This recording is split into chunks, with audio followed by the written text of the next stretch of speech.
আসসালামু আলাইকুম ভিউয়ার্স, কেমন আছেন সবাই? আশা করি সবাই ভালো আছেন। সি প্লাস প্লাস প্রোগ্রামিং এর প্যাটার্ন পার্টে আপনাদের সবাইকে স্বাগতম। আমরা প্রথমে এই প্যাটার্ন গুলো সলভ করব। প্রথমে আমরা এই প্যাটার্ন গুলো কিভাবে আমাদের স্টুডিওতে পাবলিশ করব। প্রথমে one one two one two three and ধাপে ধাপে আমরা প্রত্যেকটি গুলো দেখবো যে কিভাবে আমরা এইভাবে এই কাজগুলো করতে পারি। এখন চলুন প্যাটার্ন ওয়ান টাইপে। ওকে, প্রথমে আমাদের বুঝতে হবে এখানে প্যাটার্ন ওয়ান এর মান আমরা 3 নিয়ে কাজ করছি, অর্থাৎ ইনপুট নেব একটা ইউজারের কাছ থেকে, সেখানে ইনপুটটা আমরা 3 নিয়ে কাজ করছি। এখন চাইলে আপনারা বাড়িয়ে নিতে পারেন। জাস্ট এখানে আমি আপনাদের বোঝার জন্য বলে দিচ্ছি। এখানে আমরা 3টা কলাম নিছি, একটা কলাম, দুইটা কলাম, তিনটা কলাম, সরি, 1 2 3টা কলাম এন্ড 3টা রো। প্রথমে আমাদেরকে বুঝতে হবে যে প্রত্যেকটা কলামে কয়টা করে রো আছে। তাহলে দেখেন, প্রথম প্রথম কলামে রো আছে একটা, অর্থাৎ প্রথম কলাম এর জন্য প্রথম কলামে রো আছে একটা, দ্বিতীয় কলামে তৃতীয় রো আছে দুইটা, তৃতীয় কলামে তৃতীয় রো আছে তিনটা। এখন প্রথমে আমাদেরকে রোর জন্য একটা লুপ চালাতে হবে, সেকেন্ড কলামের জন্য আরেকটা রো চালাতে হবে, এন্ড থার্ড আমরা কলামটাকে প্রিন্ট করে দেব। কারণ আমরা কলামটাকে one one two one two three বলে প্রিন্ট করছি, অর্থাৎ কাউন্ট করছি। এন্ড শেষে আমরা ইনলাইন দিয়ে দেবো একটা। চলুন আমরা প্র্যাকটিক্যালি দেখি, তাহলে আমাদের বুঝতে সুবিধা হবে। আমরা আমাদের কোড ব্লকসে চলে যাই। দেন আমি এখানে একটা নতুন প্রজেক্ট ক্রিয়েট করি। আমি এখানে নাম দিই প্যাটার্ন ওয়ান ডট সিপিপি। দেন আমি বেসিক স্ট্রাকচারটা তৈরি করে নিই। Stack include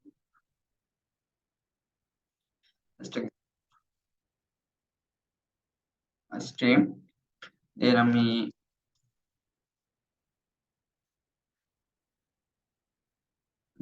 steady.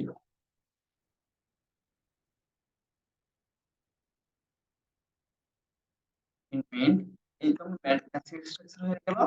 আমি প্রথমে ইন বলে একটা ভেরিয়েবল নিই, যেহেতু আমি ইউজারের কাছ থেকে একটা ইনপুট নেব যে সে কয়টা প্যাটার্ন চায়, অর্থাৎ কয়টা নাম্বার সে প্যাটার্ন চায়। আমি প্রথমে ইন্ট ভেরিয়েবল নিয়ে দিই। দেন আমি টাইপ দিই ইনপুট, ভেরিয়েবল টাইপ দিচ্ছি ইনপুট। ওকে, দেন আমি একটা বোঝার জন্য একটা আউটপুট দিয়ে দিই, প্লিজ এন্টার ইউর নাম্বার বা please enter your value,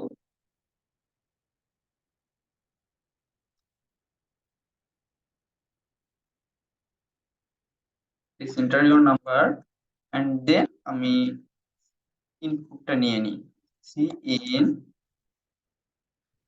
input ইউজারের কাছ থেকে নিয়ে নিলাম। আপনারা সি প্রোগ্রামিং এ নতুন, তারা অবশ্যই সি প্রোগ্রামিং এ আমার কোর্সটা করে আসুন, তাহলে আপনারা ইজিলি বুঝতে পারবেন। আর যাদের C plus plus programming already complete, তারা ইজিলি এটা বুঝতে পারবেন। সো প্রথমে আমি কি করলাম, আমরা একটা লুপ চালাবো। প্রথমে আমরা কিসের জন্য লুপ চালাবো? রো এর জন্য। দেন ফর, এন্ড আমরা জানি যে ফর এর ভিতর, অর্থাৎ লুপের ভিতরে যে 3টা কন্ডিশন থাকে। প্রথমে আমি ইন বলে রো বলে একটা ভ্যারিয়েবল ডিক্লেয়ার করে নিই।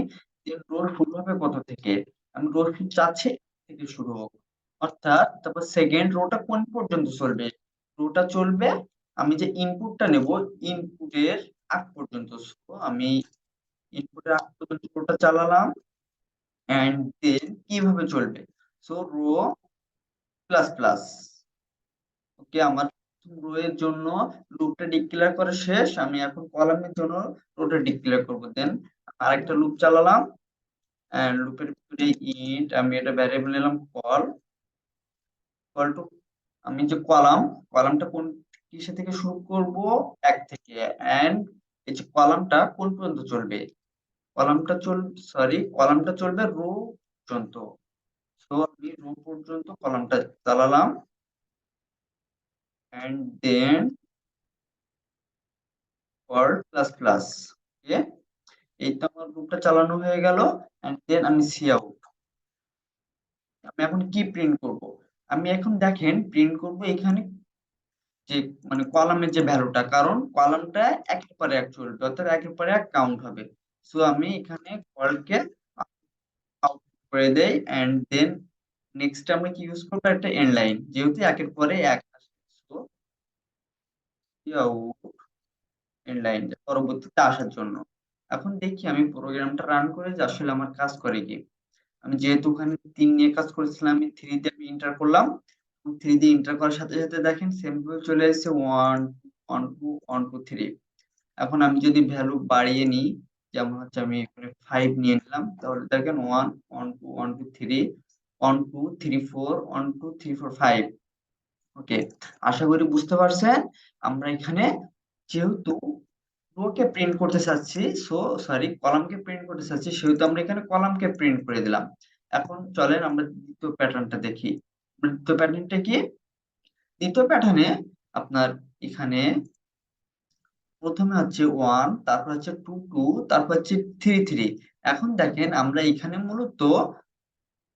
মূলত কলামের ভ্যালুটা প্রিন্ট করছি। এখানে দেখেন একের কলামে 1, দ্বিতীয় কলামে 2 2 এন্ড তৃতীয় কলামে 3 3। সো আমি প্রথমে যেটা করতে পারি, আমি আপনার প্রথমে এখানে যে আমরা আগে যে কলামের ভ্যালুটা প্রিন্ট করেছি, আমরা সেখানে সিম্পলি এখানে রো এর ভ্যালুটা প্রিন্ট করে দিতে পারি। রো এর ভ্যালুটা প্রিন্ট করে দিলে ঠিক সেম ভাবে প্রোগ্রামটা রান হবে। আমি যদি দিই, সো এখানে দেখতে পাচ্ছেন 1 1 2 এন্ড 3 3। আমি যদি এখানে 5 বা 10 দিই, ঠিক সেম ভাবে আমার রোটা চলবে। জাস্ট এখানে 10 দিলাম, দেওয়ার পরে দেখেন ঠিক আমার প্রোগ্রামটা ঠিক একইভাবে কাজ করছে। 1 2 2 3 3 4 4 5 5 6 6। ওকে, এই ছিল আমাদের প্রথম দুই প্যাটার্ন। এখন দেখি দ্বিতীয় আর তৃতীয় প্যাটার্নে আমরা কি বলছে। এখন দ্বিতীয় প্যাটার্নে দেখেন এখানে 1 1 1 0 1 0 1। এখন আমরা যদি এখানে লক্ষ্য করলে দেখতে পাবেন এখানে যে জোড় সংখ্যাগুলো আছে, জোড় সংখ্যাগুলো জিরো হয়ে যাবে। জোড় সংখ্যাগুলো জিরো হয়ে যাবে। আমরা জানি যে কোনো ভাগ কোনো জোড় সংখ্যাকে ভাগ করলে ভাগশেষ কত আসে? জিরো। তো আমরা সেম কন্ডিশনটা আমাদের কোড ব্লকসে অ্যাপ্লাই করতে পারি। প্রথমে আমি আমার যেহেতু আমার কলামটা প্রিন্ট করতে চাচ্ছি, কলামটা ডিক্লেয়ার করে দিই, then at the percentage of 2। অর্থাৎ আমি চাচ্ছি যে জোড় সংখ্যাগুলোই যেন আমার ভাগশেষটা প্রিন্ট হয়ে যায়। এখন যদি প্রোগ্রামটা আমি রান করি, জাস্ট আমি 3 কল করি, এখানে দেখেন যে 1 1 0 1 0 1। ওকে, আই থিংক আপনারা বুঝতে পারছেন যে আমি এখানে কি করলাম। যেহেতু জোড় সংখ্যার ভাগশেষ অলওয়েজ জিরো হয়, ভাগশেষটা অলওয়েজ জিরো হয়, সো আমি এখানে জোড় সংখ্যার ভাগশেষটা প্রিন্ট করে দিলাম। এন্ড দেন আপনার 14 নম্বর এতে আসি। চতুর্থ নম্বরে দেখেন এখানে কি বলছে। চতুর্থ নম্বরে 1 0 0 1 এখানে দেখেন সেম ভাবে জোড় সংখ্যাটাকে জিরো করে দেওয়া হয়েছে। সো আমি এখন পারি যে কলামের যে ভ্যালুটা আছে, কলামের ভ্যালুর সাথে যে জোড় সংখ্যাগুলো আছে, জোড় সংখ্যার ভ্যালুটা জিরো করে দিতে, অর্থাৎ ভাগশেষটা জিরো। অর্থাৎ আমি সেম ভাবে এখানে আমাদের কোড লাগছে যে আমি এখানে জাস্ট রো এর জায়গায় কলামটা প্রিন্ট করে দিতে পারি, সরি কলামের জায়গায় রোটা প্রিন্ট করে দিতে পারি। দেন আমি এখানে যদি রান করি, দেন এন্টার চাপে দেখেন 1 0 0 1 1। ঠিক সেম ভাবে আমি যত পর্যন্ত চালাবো ঠিক তত পর্যন্ত চলতে থাকবে। যেমন 5 1 1 0 0 ট্রিপল 1 0 0 0 এন্ড শেষে 5 1। অবশ্যই কারণ হচ্ছে জোড় সংখ্যাকে আমরা জিরো করে দিচ্ছি, কারণ আমরা জানি যে কোন জোড় সংখ্যা ভাগশেষ জিরোই হয়। আচ্ছা, এখন আমরা আমাদের পরবর্তী প্যাটার্নটা দেখি। আমাদের পরবর্তী প্যাটার্নে এখানে আমরা A A B and A B C and A B B and C C, এটা আমরা পরবর্তী ভিডিওতে দেখব। এখন আমরা দেখব যে আমরা এ স্টার বা হ্যাশ কিভাবে প্রিন্ট করতে পারি। হ্যাশ স্টার বা হ্যাশ প্রিন্ট করার জন্য আমাদের সিম্পলি কোনো কষ্ট করার দরকার নেই। আমরা জাস্ট নিয়ে ডাবল পজিশনের ভিতরে আমরা হ্যাশটাকে প্রিন্ট করে দিতে পারি। হ্যাশটা প্রিন্ট করে দেওয়ার পরে আমার রোটা কোন পর্যন্ত চলবে, আমি যদি 5 পর্যন্ত চালাই, ঠিক দেখেন সেম ভাবে স্টার তৈরি হয়ে গেছে। এন্ড আমি এখানে যদি আমি হ্যাশ প্রিন্ট করতে চাই, আমি জাস্ট হ্যাশ দিয়ে আমি যদি আমার প্রোগ্রামটা রান করি, এর আমি 5 6 দিলাম, দেখেন 6টা আমার কলাম তৈরি হয়ে গেছে, 6টা রো তৈরি হয়ে গেছে। সো আশা করি আপনারা বুঝতে পারছেন যে আপনারা প্যাটার্নটা কিভাবে তৈরি করবেন। এন্ড ধারাবাহিকভাবে আরো কিছু কিছু জটিল প্যাটার্ন সম্পর্কে আমরা আলোচনা করব। ততক্ষণ পর্যন্ত ভালো থাকবেন। ধন্যবাদ সবাইকে। আসসালামু আলাইকুম।